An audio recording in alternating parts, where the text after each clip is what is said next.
Hello friends, দেবিকার রান্নাঘর with blog চ্যানেলে আপনাদের সকলকে স্বাগত। বছর শেষ হতে চলেছে, আমরা কিন্তু পিকনিক শুরু করে দিয়েছি। সবাই একসঙ্গে মিলে রান্না বান্না, খাওয়া দাওয়া, ঘোরাঘুরি সব মিলে দারুণ মুহূর্ত কাটালাম। আমাদের পিকনিকের রেসিপি ছিল চিকেন শিক কাবাব। অসম্ভব মজাদার রেসিপিটি আজ আমি আপনাদের সাথে শেয়ার করব। রেসিপিটি বানানোর জন্য নিয়েছি রসুন, আদা আর লেবু। রসুন এবং আদা আমি পেস্ট করে নেব।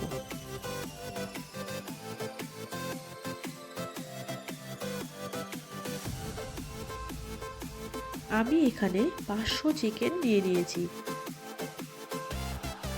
পিসগুলো একদম পাতলা এবং ছোট ছোট করে ঠিক এইরকম করে কেটে নিয়েছি।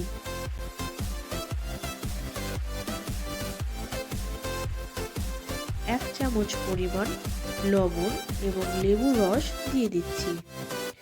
আদা ও রসুন বাটা দিয়ে হাত দিয়ে ভালো করে মেখে নিচ্ছি।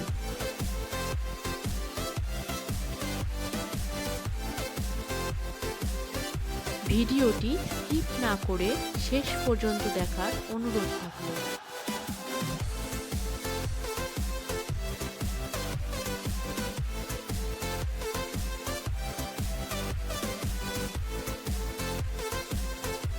মাখা হয়ে গেছে, এবার আমি ঢাকা চাপা দিয়ে 10 মিনিট রেস্টে রেখে দেব। একটি বাটিতে জল ঝরানো টক দই নিয়েছি। 1/2 চামচ পরিমাণ গরম মশলা গুঁড়ো, 1 চামচ জিরে গুঁড়ো, 1/2 চামচ ধনে গুঁড়ো, 1 চামচ কাশ্মীরি লাল লঙ্কার গুঁড়ো, 1/2 চামচ হলুদ গুঁড়ো, 1 চামচ পরিমাণ কাসুরি মেথি হাত দিয়ে ছিঁড়ে ভালো করে ডলে নিচ্ছি।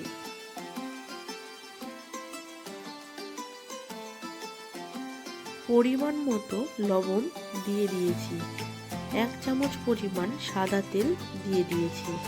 এবার ভালো করে মিশিয়ে নেব। 1/2 লেবুর রস দিয়ে আবারও ভালো করে মেখে নেব।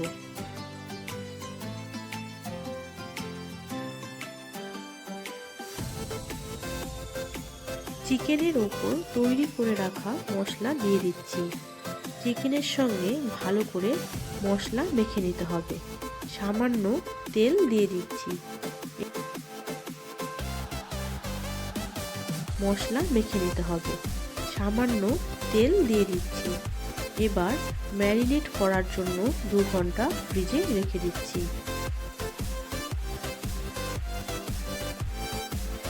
দেখুন, ম্যারিনেট করার পর এই রকম দেখতে লাগছে।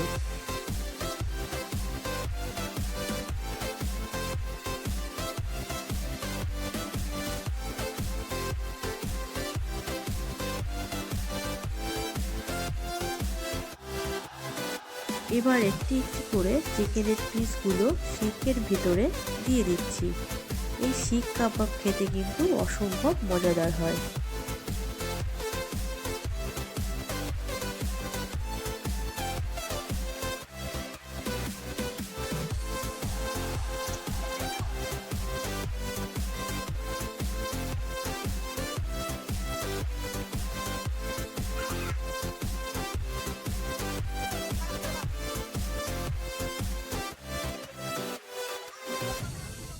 আমি কয়লার উনুনে কাবাব তৈরি করব।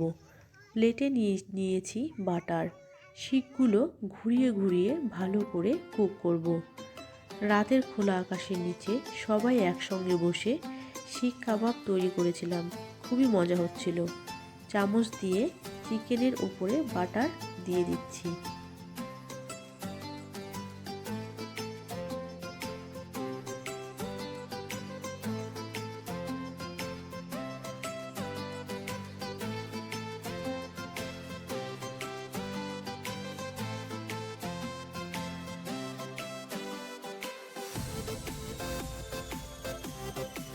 দেখো কি সুন্দর দেখতে লাগছে।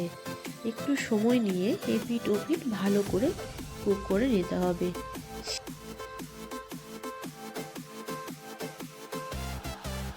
দেখতে কি সুন্দর লাগছে, তাই না? আমি কিন্তু এরকম করে সব চিকেন শিক কাবাব করে নিয়েছি।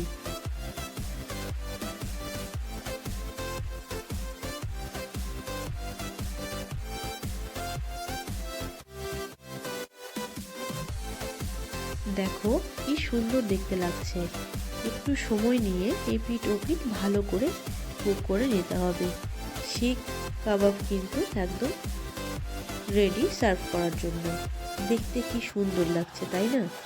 আমি কিন্তু এরকম করে সব চিকেন শিক কাবাব করে নিয়েছি। দেখুন কতটা সফট হয়েছে, দেখেই বোঝা যাচ্ছে। খেতেও কিন্তু ভীষণ মজাদার ছিল।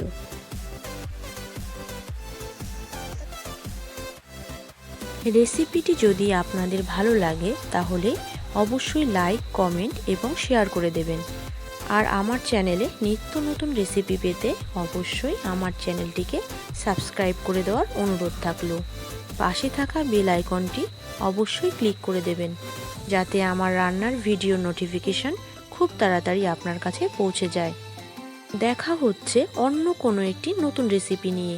সবাই খুব ভালো থাকবেন, সুস্থ থাকবেন। ভিডিওটি শেষ পর্যন্ত দেখার জন্য অসংখ্য ধন্যবাদ।